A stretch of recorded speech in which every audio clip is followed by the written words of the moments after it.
Welcome to 15-Minute Band Builder Module 9. Josh Liston again here after a small break between the first part of the 15-Minute Band Builder modules and this second half. From now on, you'll be seeing one new module go up every day.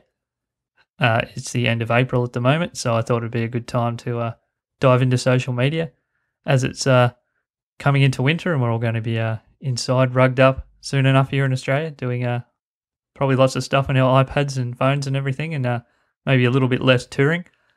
So it's a good chance to get on top as a band of our social media and understand some of the new media options and get things really cranking along. Rightio, so here we go. Social media is a marathon, not a sprint. Now this is a really good quote from Gary Vaynerchuk, who is the ex-host of Wine Library TV, best-selling author. He's a bit of a social media guru, I guess, even though he doesn't really like the term guru himself. He's one of the first people that really made an impact on the social media scene. And I guess he's probably the most followed non-famous person on Twitter, actually. There'd be very few people with more followers than him as an individual that aren't a A-list celebrity caliber. So he knows what he's talking about. And essentially what he means by social media as a marathon, not a sprint, is that you can't just put up a few posts here and there and expect to be instantly internet famous. You have to do it for a long period of time and deliver value over a long period of time. Or in the case of a band specifically, delivering great content to your fans and potential fans that they want to see, consume and spread around. So that all takes time and you have to stick with it, just like a marathon runner does if they want to be successful. So social media is a marathon, not a sprint, by Gary Vaynerchuk.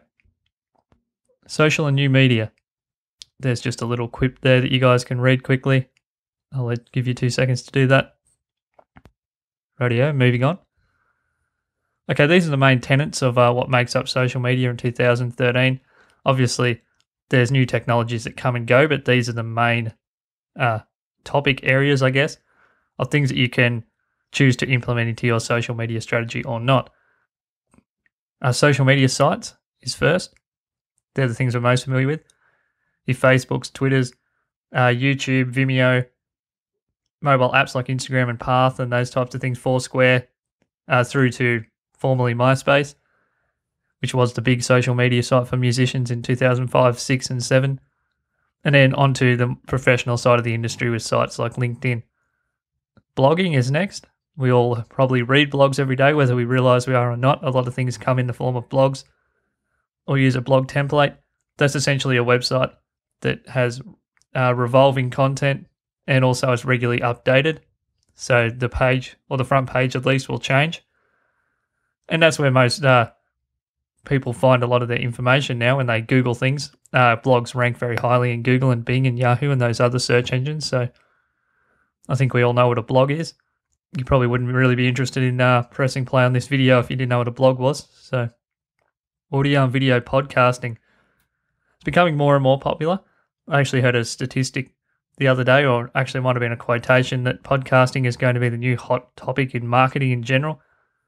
And there are a lot of music podcasts out there that play independent bands, so it's always a good idea to know what podcasts are available through the iTunes network, BlackBerry, the Xbox 360 network, and also Stitcher Radio, which is a podcast streaming service that's available as an application on smartphones. And obviously they come in audio or video. As a band, you probably would be focusing on the audio podcast because most of your material that is of high quality that you will be sending out is probably in audio format. So alternatively to audio podcasts and video podcasts, there's video blogging and video sites. A video blog is using a blog but using mostly video content as your post updates as opposed to text or graphics. And video sites is maybe more specifically oriented to things like Hulu and Vimeo and Vidler, and obviously the gorilla in the room, the 800-pound gorilla, that's YouTube. YouTube's actually now regarded as the world's biggest music search engine, bar none. So there's nowhere that people go to find music more often than YouTube itself. So social sharing, which is one of the tenets of social media, that's quite common, obviously. That's one of the main reasons why it's called social media, because it's media that's able to be shared socially online through people that are members of the same network. So an example of that is pressing like on an article that you find and then writing a small comment, and that appears in your Facebook stream.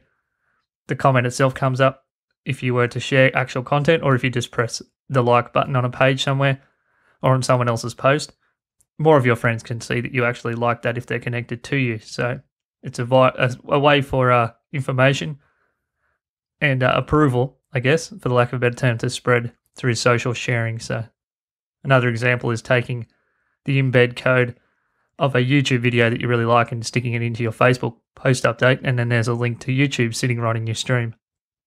Article and bookmarking sites. Now, these were very powerful, maybe more from a pure marketing point of view a couple of years ago. They're still very, very influential if you can get on the front page of Dig or Reddit. They're probably slightly more oriented towards the industry side if you're writing content about the industry, or you're working for an independent label or any of those things that wants to drive traffic back to your site, a booking agent, a festival promoter. Obviously, if your band has expertise beyond maybe just the playing of music, if you're a really amazing producer or engineer or music teacher, you could make use of those sites. Even StumbleUpon, which you can get lost in StumbleUpon if you're familiar with that service. You spend hours and hours and hours on there. User-generated reviews.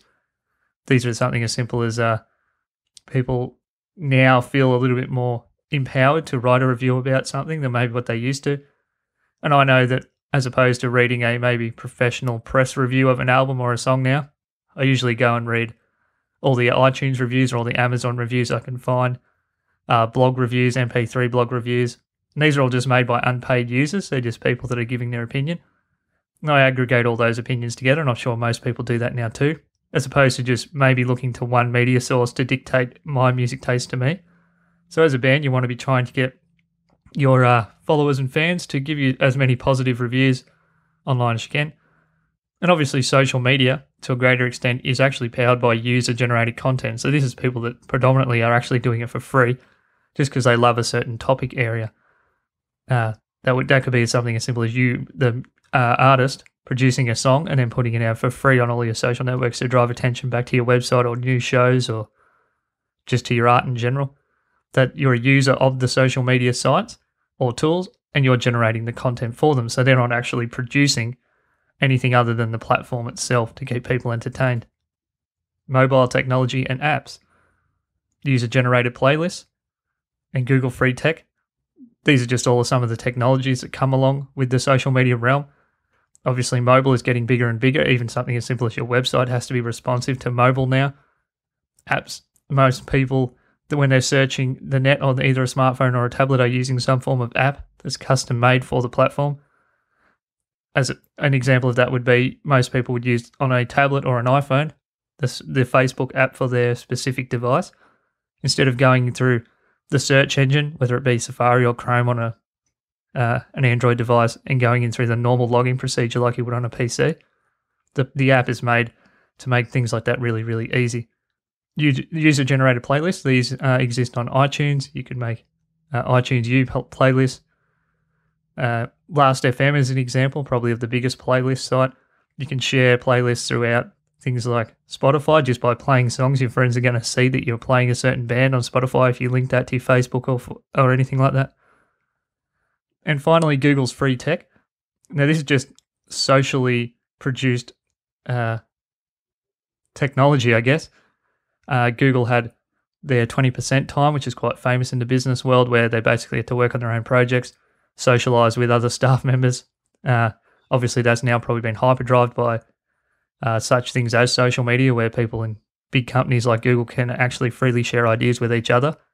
And they produce a pile of things that you can use for free that are linked in through the Google network. So through Google+, through YouTube, which is a Google-owned property, and they all get linked together and come basically with your Gmail address. So they're basically all social platforms because they each can feed into each other. And Google+, which is a big social network, can power all those things in certain ways, and or YouTube. So there's a lot of free things, from spreadsheets, documents, to cloud storage.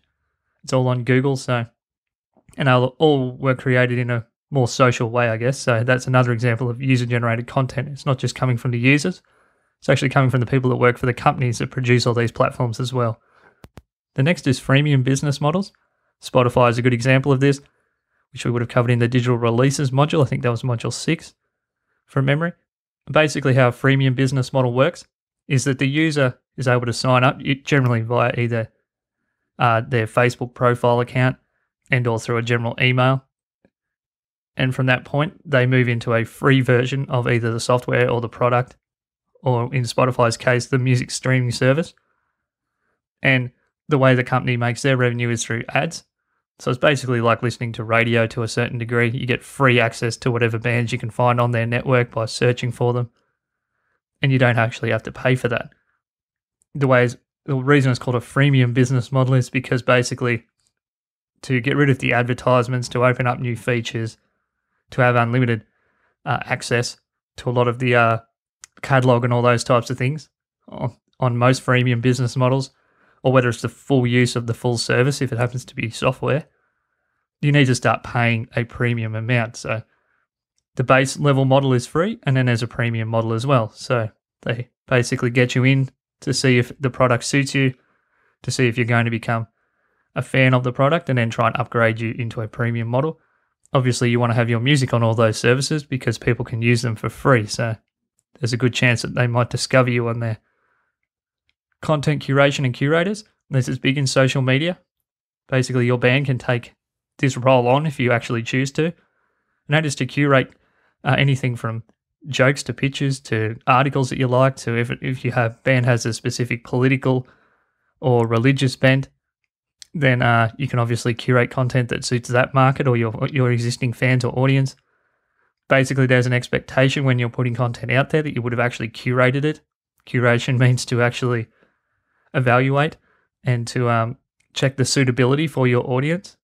So you don't just want to put out some article if it goes completely against that aforementioned religious or political view just because you haven't taken the time to read it. You only just went off the title of the article or the title of the picture or the title of the infographic. So basically, the way to hyperdrive your social media content, if you are using a heavy content marketing strategy, content being putting out little pieces of information that can drive attention, engagement, and traffic back to your music or website or homepage or just to your brand in general, that is that you need to be curating that quite heavily to make sure it's as appropriate and as evergreen as possible. You want jokes that are always going to be funny because people might go back through a lot of your content in one go. They want pictures that are actually of as high quality as possible. They want to be made to feel like they're informed by the articles that you're putting up there, not confused, those types of things. So understanding your audience is important. And then curating as appropriate a content as you can for that audience is key. Obviously, Apple and smart technology is a big one in the social media realm. Everything from smartphones to apps to just the devices themselves being able to store so much music and play it and stream it, run podcasts, run every kind of video app you can think of to film and produce content itself that can get automatically uploaded straight from your phone. So it's not just a way to consume content, the Apple technology and the other smartphone technology and tablets. It's also an amazing way to create it. So that's been a big social media change that moves forward maybe quicker than any other part of the industry, really. It's just the amount of tools that bands have to produce content for their social media and content strategy. Cloud storage is another big one. This is probably first made famous by Amazon and their Easy S3 storage, which is a big online storage system. But now there's so many other companies out there that offer this, from Dropbox to Evernote and a million others that I won't name here, but you can go and Google cloud storage. Essentially, that's saving all of the notes or pictures or whatever you have within those certain softwares to an actual cloud, the cloud being somewhere on the internet where it's actually stored virtually.